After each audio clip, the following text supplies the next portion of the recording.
It's been a couple weeks since we last talked Red Sox, and honestly, I figured today was the perfect time to come back and give my takes on the latest drama in Boston. Because somehow, someway, the Red Sox are right back in chaos.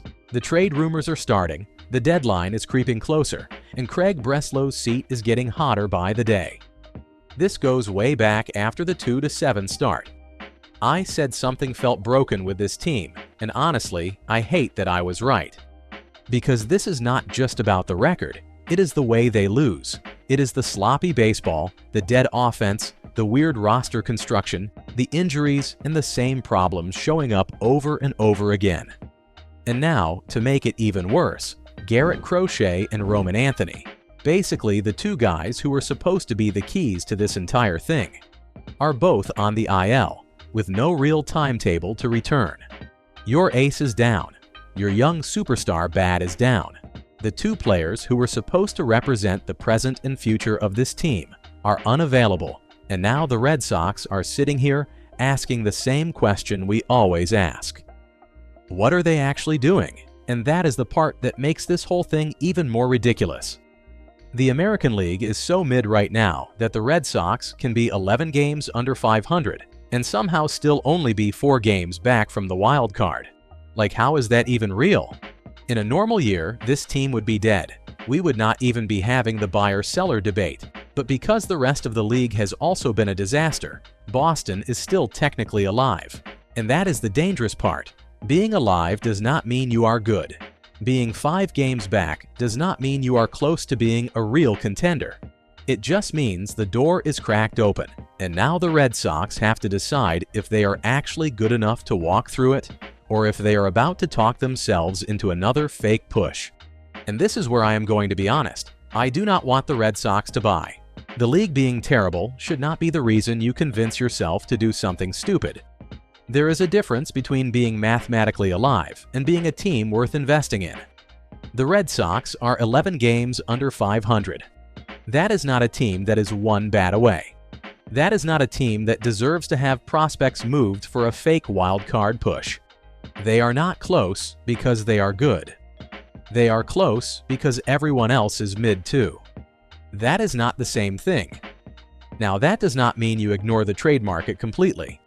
The market is starting to form a little early this year, and once names start getting thrown around, that is when fans start talking themselves into stuff. Isaac Paredes gets mentioned. Zach Neto gets mentioned. Matt Vierling gets mentioned. Xavier Edwards gets mentioned. And suddenly, everyone wants to act like the Red Sox should be aggressive because the American League is wide open. But that is the trap. The Red Sox are not one move away. They are not a right-handed bat away. They are not a just go get this guy and everything changes team. They are 11 games under 500 with Crochet on the IL, Roman on the IL, and a roster that has been screaming at you for 2 months that something is broken. And the name that really stands out to me is Isaac Paredes, because this goes back to the offseason. There was a deal on the table in February built around Jarren Duran and Masataka Yoshida for Paredes, and this was after the Caleb Durbin trade.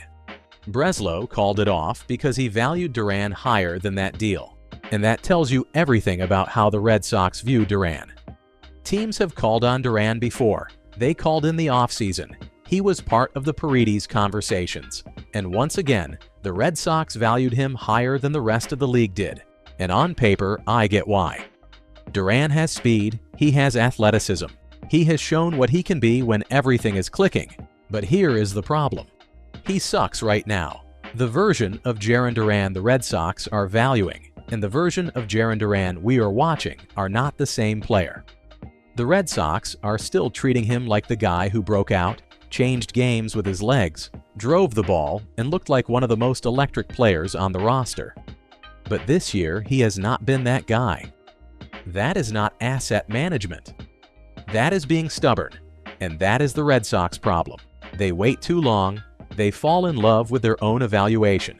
They try to win every trade before the trade even happens, and by the time they finally decide to move, the value is not the same anymore. Now, the Red Sox being connected to right-handed bats does make sense. They need balance. They need power. They need someone who can punish left-handed pitching. That part is real. But the annoying part is that this is a problem they helped create. They had Alex Bregman, they had the right-handed bat, they had the veteran infielder, they had the guy who made the lineup deeper. And now, a few months later, we are talking about the Red Sox maybe needing to trade for Matt Chapman to fix the same hole. And look, I do not hate Chapman. Actually, I kinda get it. His swing feels built for Fenway. He has right-handed power. He can lift the ball, use the monster, and still give you real defense at third base. Plus, because he is under contract for years, this would not be some 2-month rental. If the Red Sox are going to buy, I would rather them spend big on a player like Chapman than blow up the farm for some superstar rental who leaves in the offseason. Taking on money for a player with control makes way more sense than trading real prospects for a fake wild card push. And honestly, the most likely path for this team is probably selling. Not a full teardown, not trading every good player, not waving the white flag on the next few years. But if we are being real about where the Red Sox are right now, selling makes way more sense than pretending this team is one move away. Because this is not one of those situations where you say, just wait until the boys come back, then the league is in trouble. No. Even if Crochet comes back, even if Roman comes back, even if this team gets a little healthier, are we really acting like the rest of the league is supposed to be terrified of this roster? Are we really acting like 1 or 2 returns suddenly turn this into a team nobody wants to see in October? I just do not buy that. This roster has shown you what it is for 2 months. The offense is inconsistent, the defense is sloppy, the roster is awkward. And the only reason we are even having the buyer-seller conversation is because the American League has been terrible. That is not enough for me. So if teams are calling, the Red Sox have to listen. Aroldis Chapman is probably the most obvious name if the Red Sox sell, and honestly, this should not even be that complicated. He has been awesome. He has done his job. He is not the problem, but that is exactly why you move him. Because contenders always need bullpen help. Every single October, teams are looking for another late-inning arm. And if you have a 38-year-old closer pitching, like one of the best relievers in baseball on a bad team, that is the type of guy you turn into value. This is where the Red Sox have to stop being emotional and just be smart. Chapman is not part of the next real core. He is not someone you hold on to just so you can chase a fake wild card run. If a contender calls and wants to pay up for him, you take that seriously. And it is not just Chapman. If someone wants Sonny Gray for a real return, listen. Contenders always need starting pitching, and a veteran arm like that is exactly the type of guy teams talk themselves into at the deadline. If someone wants Justin Slaten or Garrett Whitlock, you listen too. I am not saying give those guys away, but bullpen arms have value. And if a team wants to overpay, you cannot hang up the phone. And then there is Masataka Yoshida. That one is more complicated because of the money, but if there is any way to clear that contract without doing something stupid, you at least have to explore it. That does not mean you trade guys just to trade them. That does not mean you panic, but it does mean you stop lying to yourself. Because the worst thing the Red Sox can do is buy like they are contenders when they have spent the last 2 months showing you they are not. The smarter move is to use this deadline to reset the roster, get value where you can, clear money where it makes sense, and stop trying to patch a team that is already sinking. That is the path. Not fake buying, not pretending, sell smart. And now we are at Mr. Craig Breslow. And honestly, I am just waiting for the day he gets fired, because it feels like we are getting closer and closer to that point. I know that sounds harsh, but look at where we are. This team started bad. Alex Cora already got fired. The staff got shaken up. The Red Sox already played the fresh start card. And yet, here we are, still bad, still confusing, still asking the same question. What are the Red Sox actually doing? And now, to make it even crazier, there are reports that multiple officials in the organization think Breslow might need an interpreter of sorts. And this is where I have to laugh, because Craig Breslow might be the only guy in baseball who needs subtitles in his own front office. Like, what are we doing here?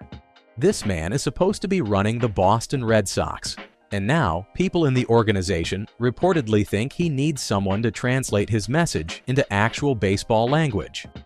Breslow talks like he is giving a TED Talk to a laptop. Everything is process, discipline, alignment, long-term outlook, sustainable winning, expected value, optionality. Bro, can we just win baseball games? And now there is even more Breslow drama, because apparently ownership might be getting involved too. According to Buster Olney, someone from Red Sox ownership has reportedly been calling teams directly about acquiring a right-handed bat. And I am sorry, but that is insane. It feels like something new happens every week with this stupid organization. It is a complete embarrassment. Every other week, there is some new Red Sox drama, some new report, some new leak, some new reason for the rest of the league to look at Boston sideways like, what are they doing over there? And I know I put out Red Sox videos more than anything else. This is my team. This is the team I talk about the most. But it is exhausting when every other week there is something new with this idiotic team. One week it is the roster construction. Then it is the manager getting fired. Then it is the interpreter drama with Breslow. Now it is ownership possibly calling teams directly about a right-handed bat. Like, who is actually running this thing? That is why this whole deadline feels like chaos. Breslow already has the interpreter drama. Now ownership might be stepping into baseball operations.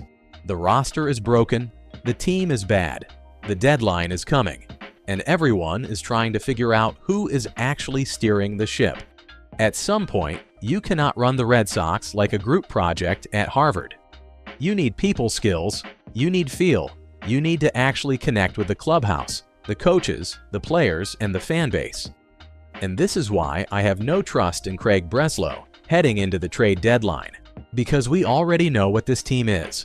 This is not last summer. This is not some group that feels one hot streak away from turning the whole season around. This team is broken, and yet I can already see what is coming. Breslow is going to try to put tape on a sinking ship and hope it turns into a miracle. That is what scares me. Because you cannot keep putting tape on a sinking ship and calling it a plan. If Breslow believes this team is worth helping, then make the move now. Do not wait until July 31st when the Red Sox might be buried and the decision is made for you. And if he does not believe in this team, then be honest now. Start listening. Start selling. Start getting value before everyone knows you have no choice. Because if Breslow waits too long and the Red Sox fall completely out of it, that is on him. And if he patches this thing with one small move and calls it a plan, that is on him too. At some point, the plan has to become results. And right now, Breslow's plan looks like a team stuck in the middle, a fan base running out of patience, and a hot seat that is only getting hotter. The middle, a fan base running out of patience, and a hot seat that is only getting hotter.